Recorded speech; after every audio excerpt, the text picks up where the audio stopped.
And the one I want to go deep on today is the behavioral science techniques. This, I think, is, if you're looking for a starting point, this is the easiest one to bring back into a marketing or a correspondence function within your plan and say, are we doing this? And it's a really different thing saying, well, yeah, we wrote it so it would sound really nice and we think they'll like the intro. That's a really different thing than saying we are targeting this specific behavioral science technique that is tried and proven across industries, and we're including it in our correspondence. And we're then measuring to see if that principle worked for this person in this particular situation. That's sort of the level that we would urge to get to in terms of the inclusion of behavioral science. And there's two sides to that. There's the artistry of member engagement through this behavioral science, and then there is the actual science of it. And when I think about that as applied to, we've got a mock letter up here that's just blinded, but first and foremost, are we taking a consumer lens to the piece in general?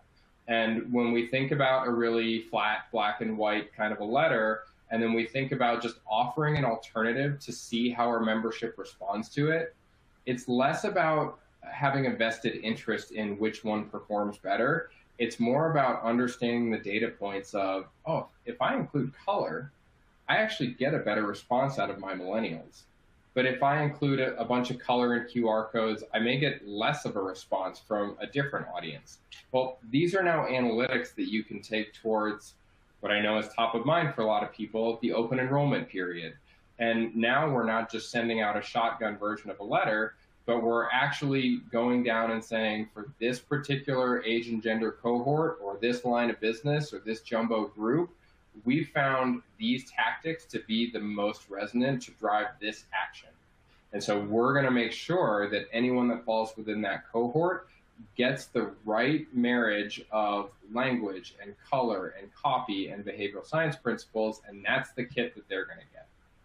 And so that leads me over to the science side of this, of in addition to just that, that sort of artistry and having color and really professional design, are we looking at, well, let's include a Johnson box at the top right to make sure that we've reinforced what the call to action is and it can't get lost in the weeds.